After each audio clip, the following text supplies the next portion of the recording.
President John and guests and fellow Rotarians, as you well know, Len is Mayor of Auckland City, having won that role in the elections of 2010, when the government decreed that Auckland's 4 cities and 8 different councils were to be amalgamated into one Supercity. I must admit, just digressing, I do find it a bit interesting that residents in the wider Wellington region had a choice around this issue, but we didn't seem to get that choice as Aucklanders. However, I digress. Len took on this huge challenge and worked tirelessly to bring the various factions together, which I think we would agree has been no easy task, but one which he has managed to achieve. Len was re-elected in 2013. One of his key platforms was to do something about Auckland's traffic problems, and we would agree that this is an issue and once that will not be solved if the only solution is to look continually at a focus on roading. The upgrading of Auckland's rail to electric with new trains and the planning for the city rail loop have been key projects that Len has looked to drive. The introduction of the hop card has been crucial in this development, and Len has really pushed this. It's evident that Len has been an unrelenting champion of Auckland's needs, and I'm not sure that Wellington always recognises the needs that Auckland has.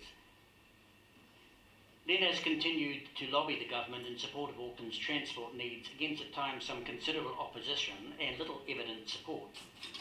The signing of the Transport Alignment Project, a memorandum of understanding with the government looking at Auckland's transport needs over the next 30 years, is seen as a major step forward.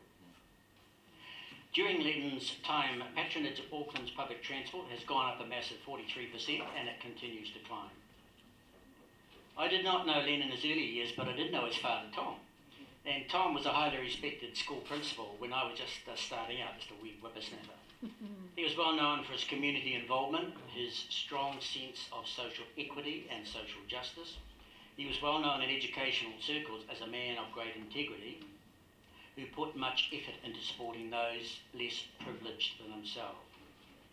I'm sure it was with this upbringing that set Len's course in life, strongly influencing his political affiliations, his desire to help those less advantaged, and a strong sense of community.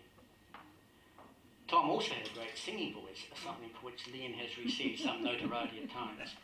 Please help me welcome the Mayor of Auckland City, Len Brown.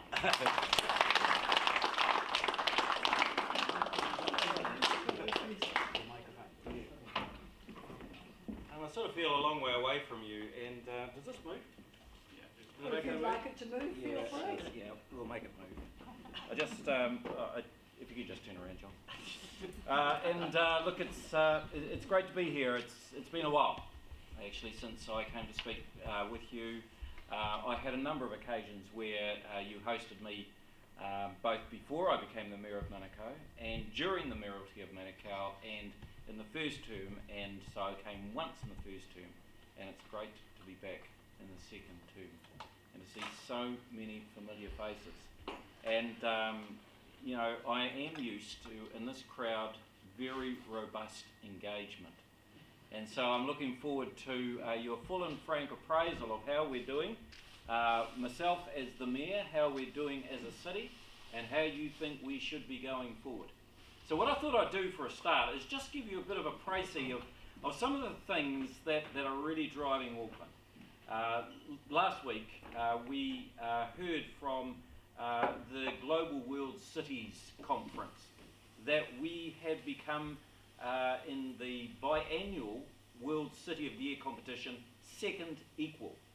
We got beaten out by Medellin, which is Colombia's second largest city, 5 million people, and they won because they are the drugs capital of the world. and they have beaten the drug kings. And over 5 years they have reduced their annual homicide rate, which was officially 350, but probably close to 3,500. And they reduced that to about 30 over 5 years. Something of a miracle. So it was very hard to beat them. We came second equal with Sydney, Toronto, and Vienna. 3 three global cities, very large, significant historical cities, and of course Sydney over the ditch there, we need to say no more. It's a sensational, beautiful city. So that sort of puts us in a bit of a frame. One of the primary focuses for us as a super city was that we would become New Zealand's primary international city out on the stage. We would go out there, promote ourselves for investment, for visitation, for people who might even want to come and live here, and that we would carry the flag for New Zealand as its preeminent city presence globally. And so we have taken the opportunity of really positioning New Zealand out on the global stage. And that recognition, for me, has been a bit of a surprise. I mean, if you think about Auckland globally, we're at the bottom of the earth. You can't go any further south. So we're edge dwellers. Yet, as we position ourselves globally, just exactly the same as New Zealand has done to secure a position on the United Nations, we are now starting to be seen as a city that is absolutely on the make.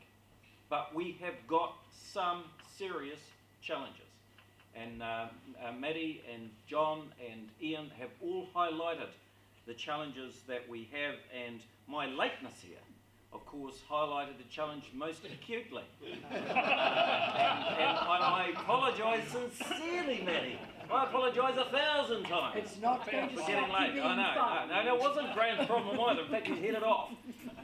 So, of course, it's our problem, this issue of transport. And you're absolutely right. I've made some very, very clear commitments about what I would do and what we would do as a united city. But against those commitments, let's look very, very quickly at what's driving Auckland. Population growth, economic growth, visitor growth. So here's some stats that you might find interesting. Stick them away in your back pocket. Bring them out the next time you're having coffees or beers around the table. 819 new residents a week in Auckland. 344 new homes a week, and of course we're building that. It's on that sort of incline at the moment in terms of house builds. 670 new cars. We love our cars. 8 new classrooms a week. How about that, Maddie? Yep. And 100 new jobs a day. We are building an economy, 35,000 new jobs a day on average over the last 2 years. Population growth at this point in time around 3%. All right, so when we talk about 890 new residents a week, we grew the size of Hamilton from the day that I got elected as the first mayor of a united Auckland. 2010 to 2016, here we are at the moment. It's about 150,000 extra people in Auckland, the size of Hamilton. Over the same time, our economy is now growing at about 4%.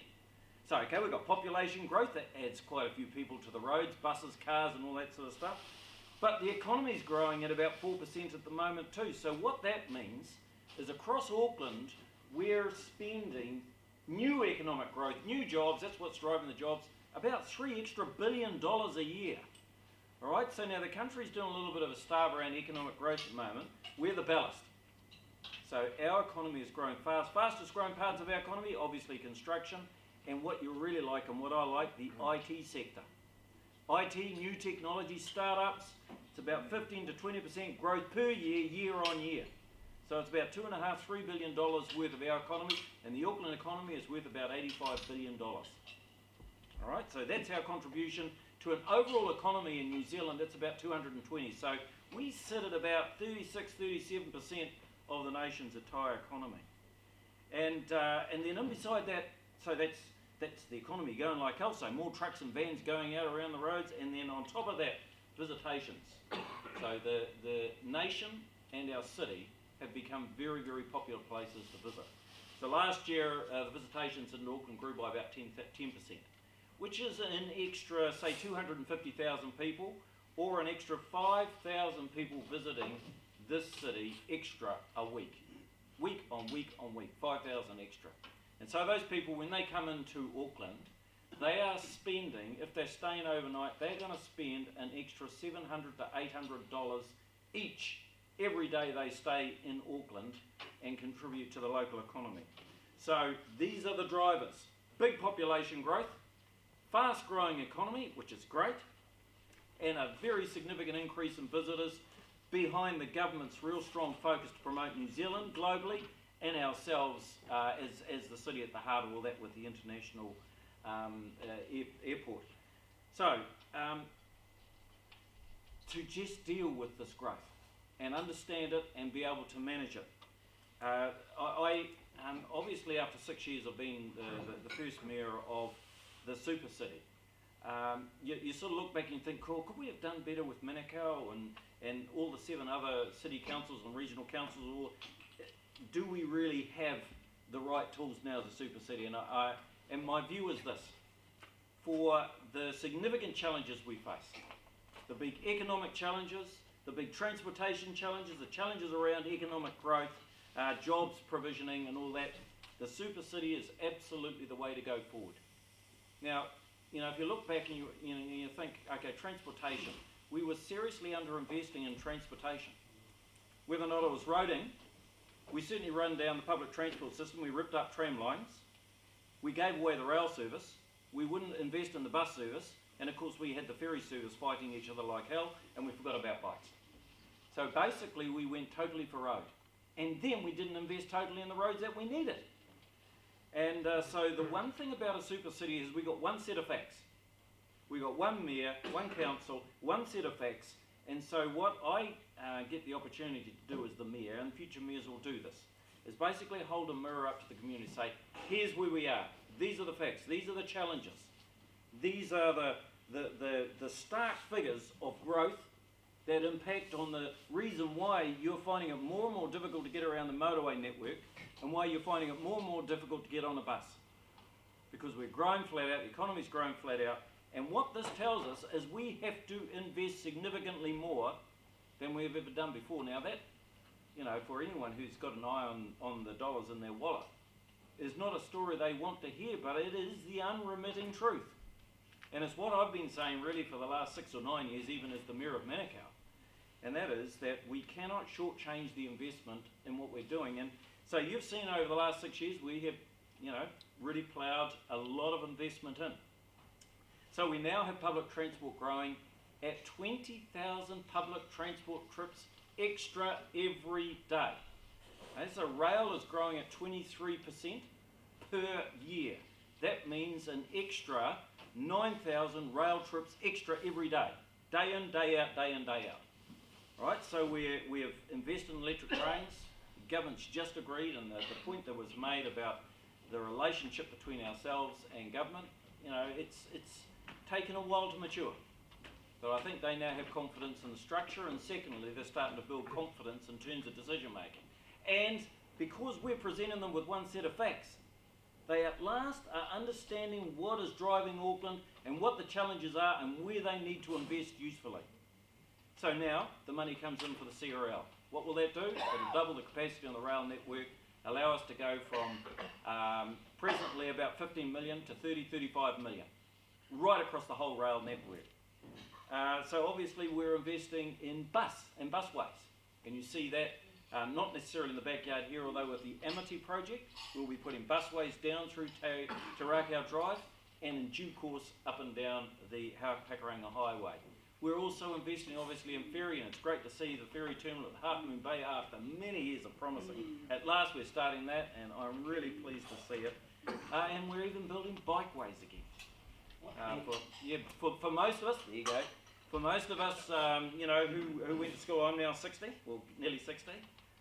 Me, all my mates went to De La Salle College on bike. 75% went to school on bike. We lost that, now we're getting it back. And so, am I a mad keen rail guy? Am I a mad keen bus guy? Do I love my car? Am I interested in bikes? Do I like going on a ferry? I like the whole lot. And this is the point I've been making to John and to Simon Bridges, who's the new Minister of Transport and doing a really good job. The point is, I don't give a damn what it is. I quite frankly don't care, but the most important part of getting a city moving is that when you're building roads that are connected into bus, into ferry, that you're connecting the ferries into cycleways, that we have got a full integrated transport system that makes sense and operates in a way. And so, and beside all of that, and why I'm really animated about us giving people opportunities to go on public transport and not take their car to work, is, for me, with a fast-growing economy, the one thing you want to be doing with your roads is clearing them as much as you can during the working week to get trucks and vans running on them. So I want to see the businesses operating on the roads, and I want to see commuters and students as much as possible using public transport, even on their bike.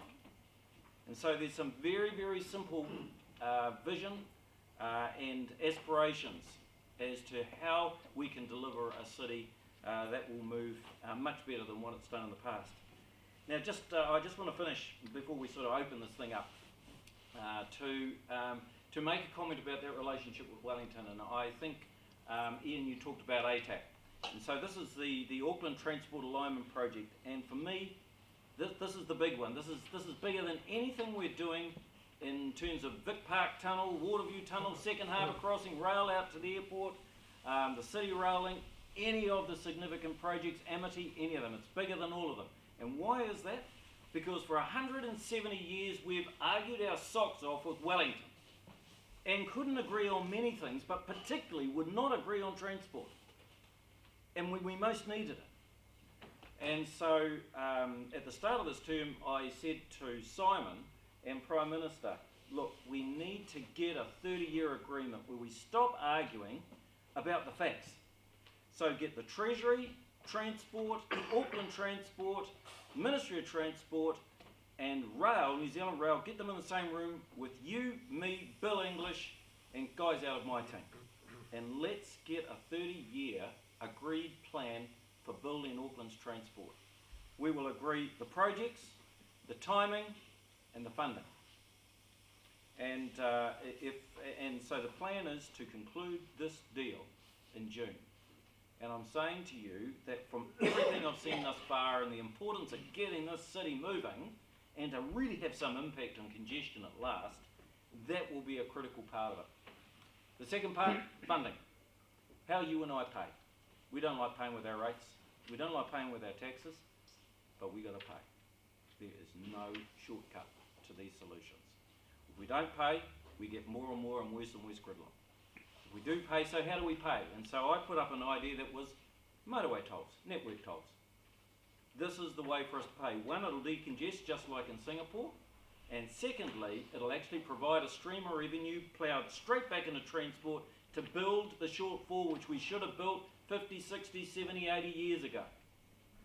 And so I'm saying to you, this might be the last thing you hear from me before the election, but I am saying if Auckland doesn't grab this, we are always going to be nickelling and diming it, as we've always done, and we won't make the progress that we need to send a city to our children, grandchildren, great-grandchildren that they can usefully use.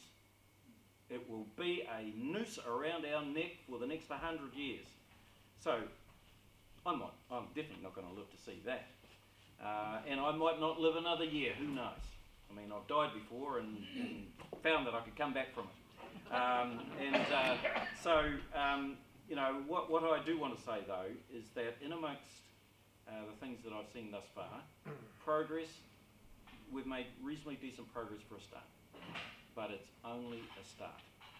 And I'm just so hopeful that this city and its future leaders don't lose their courage and or their determination to drive through with these changes. Our future's at stake. So look, it's great to be here. Sorry I'm not being overly humorous here tonight, but never mind. And so why don't we just sort of climb into some questions and answers, comments, statements, abuse, whatever, let's go for it. Yeah. Your figures on the people that are using the trains, yeah, I think is far underestimated, because a few months ago, I, using the gold card, of course, excellent, caught the train from Panmure into Auckland, then we caught the train out to Waitakere. Yeah. Have 110 buses an hour on those main roads, whereas we're 140 buses an hour at peak. So they are in a state of gridlock, exactly the same as what's happening now with trains going into Purima. It's basically gridlock, because we can't get any more in there. And so the Auckland Transport guys, Lester and his team have said, okay, our best analysis is we need to lift capacity. We can't get any more buses on there. We can't set the buses in a separate busway to get any more. We couldn't GPS any more buses in there. None of that's going to work. Double-decker buses, it's great to see some of them around here now. Double-decker buses will be part of the solution, but that's still only 80 people on a double-decker bus maximum. It doesn't deal with the problem of increasing growth and population in and around those communities. So they're saying the only alternative is to take the bus off those routes, put a single rail with passing bays up and down the middle of the street, like back in the day. Look, it's really Back to the Future on this one too. And so it goes down the middle of the street. Basically, you give it priority, as against everything. The only way that it can work is priority. And so those light rail cars, they'll run 500 per light rail car. All right, so you're going to get 4 times the capacity. So there's a lot of future-proofing if you put light rail in there. So that's the first thing that's driving it, is the fact that it's about the maths. And the data is telling us this is the way to go. Now, Simon and Prime Minister and Stephen and Bill, they don't like us. They think it's me, reaching. But my hope is that they will see the same thing that we Aucklanders see. There is clearly a problem with capacity.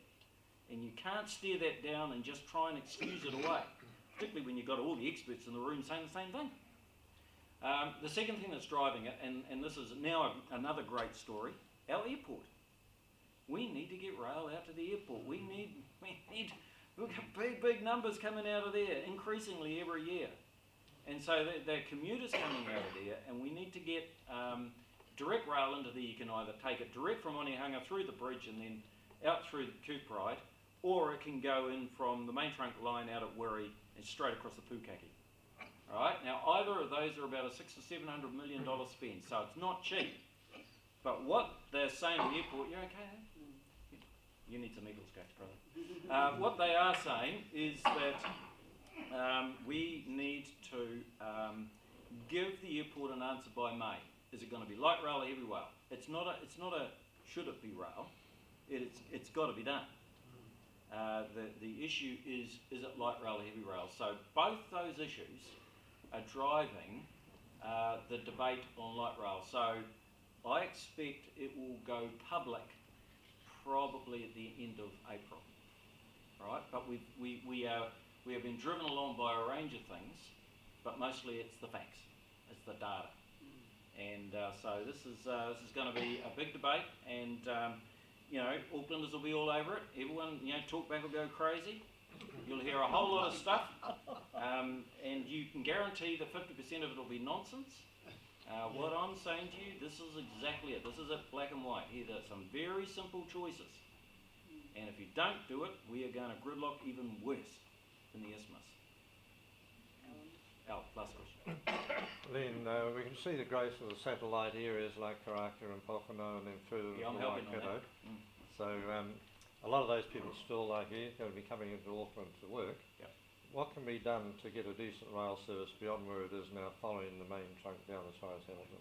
Oh, God. But I got to tell you, I was talking before about Franklin, and so I went out I've been having these transport meetings all around the place because I just love them. And so we went out for one with the Franklin out in Old Brownsville in Pukekohe. This is where my family come from. And it was really interesting. About 150 odd people turned up. Like Franklin, the place was back to the gunnels. And so I thought, this is a bit strange, I thought things were pretty hot around the rail, but half the crowd were from Tuakau and Pokeno, which is outside of Auckland.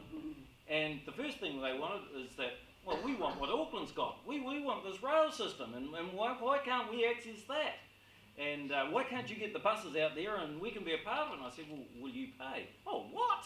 Because of course they're outside of Auckland, Tuakau. So you've got Pukekohe and there's the boundary at Bucklands, and then Tuakau's in the Waikato District Council. So they want to be a part of this, all right? And I've had discussions with their mayor, because they told me I should, and I've had discussions with Julie Hardacre, the Mayor of Hamilton, with the Waikato Regional Council, and there is a lot of discussion going on in terms of the possibility of running commute from Waikato to Auckland. And the reason why that's going on is, you raise the issue of, the problems with trucks on the outside lanes.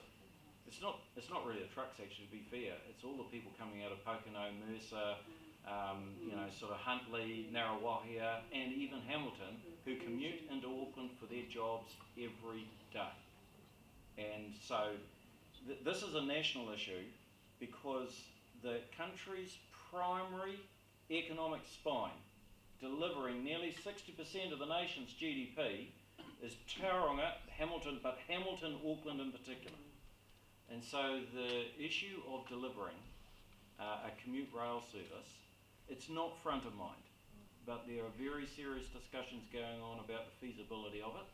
And I think once we sort that rail connect into Puki and we get the electric train system running there, then that opens up the discussion for for a genuine connectedness back to Hamilton. And Auckland, man, it's been great. Len, we have got one. He's so desperate. He's desperate, mate. He's nearly fell through the window. I know he did, and he'll pack a wobbly if we don't have him. Is he the naughty boy in the back? You just be quick, Well, Mike. very interesting and important, but something really, really, really important. Yeah. Have you voted on the flag yet? Yes, You've only I got have. till Thursday. Yeah, I wimped out, and in the end, I went for the Conservative option.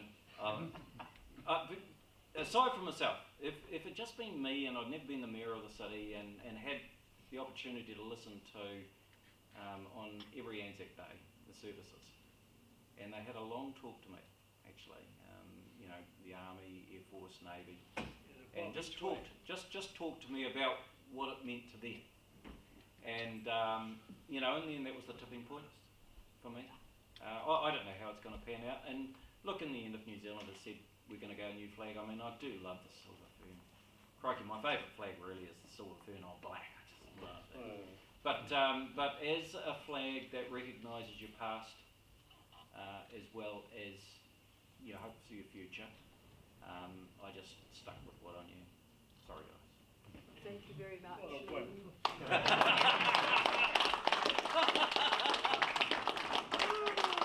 I now call on David Fells. I would say at least 50% of the people hopping on and off that train, the ones that never got to Britomart, never paid. Because they can come onto the platform, Oh, yeah, right. they hop onto the Yeah. train, they get down the line, and they get off. Yep. They do not pay. And we watched coming out from Auckland at Oraki, there was about 4 guys got on, 1 East Point, and they came through to Panmure. Glenus, 3 of them got off. We watched them, they never went anywhere near the hop card thingy. Yeah. The guy in Panmure got off, got up the escalator with his bike. There's nothing there to stop him. No barriers, nothing. There's only 2 places, Britomart and Newmarket, that have got barriers. So anybody travelling in between those, just get on and off and never pay. That has been an issue. Look, there have been so many issues where you think, oh God, we've just got to sort this out. I mean, it took us so long to get the hop cars sorted out, but in the end we've got over 550,000 hop cars out there, and that has been great. The issue of people paying, when we put the electric trains on there, we should have built 30 gates around each of our stations. Exactly. And each of them was going to cost us, sort of $7 to $8 million. I mean, the costs are prohibitive. Wherever we look, as we go through this transformation, there are huge dollar signs. So we have to make some calls. So I said to Lester Levy and his team, they will tell me that the non-paying is something like 5-6%. All right, that's what they'll tell me. I know you and I would both probably disagree with that, but so that's their best analysis. And I've certainly seen significant improvement in people using their hop cards and or paying when they're getting on. They've got a lot more random ticket monitors going up and down the aisles. So things have changed significantly since the new year. But I certainly agree with you. I do not agree with that 4 or 5% figure.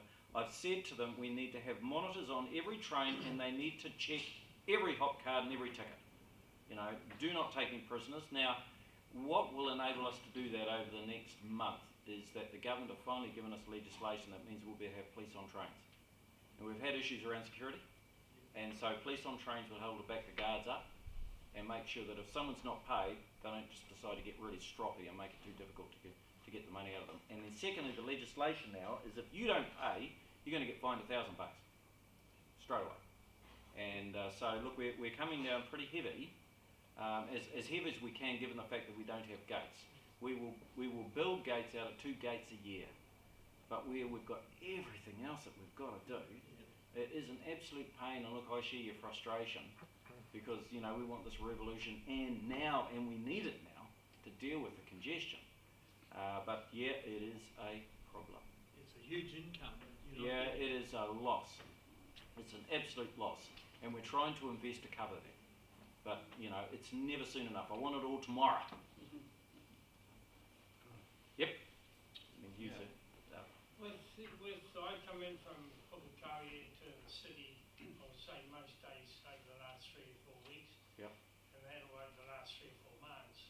And, at 6 o'clock in the morning, there'll be something like 50 or 60 trucks all plowing their way, 3 lanes wide, going 95k an hour, when everybody else is trying to go 100k an hour, because that's what you're allowed to do, or should be doing.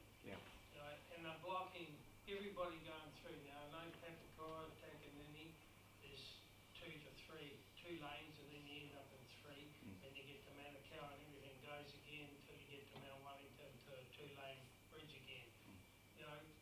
Why aren't these trucks, and I go back towards Melbourne side, they have to do their deliveries at night time, or they go by rail. Why can't we have trucks like our car trucks and those sort of ones delivering at night time instead of the middle of the day, at peak times? Yeah. And look, I think if you actually went on the motorway during the night, you'd see a lot of these guys actually operating at night. So a lot of the companies, the hothouse companies, particularly the guys coming out of Pukekohe, all those gardens, they tend to operate at night. I mean, hell, they don't want to. They can do 4 or 5 trips at night, as against maybe 1 or 2 if they're lucky during the day. And so, but the issue of making sure that they don't completely clog things up, and I know that's a problem. The police, I think, if you're not seeing it, you should be seeing a higher proportion of police cars up and down that road, basically clearing the outside lanes at least. So that's the first part. The second part is, what are we doing for the South in terms of transport alternatives? The one thing that we are doing, and we've had a big shout out from Franklin, they are desperately asking for an increase in their rail opportunities out there too. So we are actually converting our train to a battery operated train to actually connect Pukekohe up with Papakura. And if this works, look, it could revolutionise the whole of our electric train system. It might also make defunct the wires we put up, but this new technology could actually be outstanding. Could mean that we could run trains west also out to Huapai. So, one thing, we're adding extra lanes going south from Takanini south, so we're going to open that whole bottleneck up, and you'll be pleased to hear that NZTA are very far forward in finally putting extra lanes across the bridge at Tip Top Corner. They have used it as a natural constraint over decades to protect the harbour bridge, and their feeling now is that with harbour bridge patronage flatlining, because of everyone getting on the buses, they've got a little bit of latitude now to start broadening Tip Top and take the kink out of that and get traffic flow better. And so the same thing's going to happen at Takanini. Now that'll open in about 8 months' time, and I'm very hopeful that, well, I'm not hopeful, I'm bloody sure you're going to see a lot more latitude in terms of transport coming in, particularly in the morning. Yes, sir? Yeah, tolls on motorways. Yeah.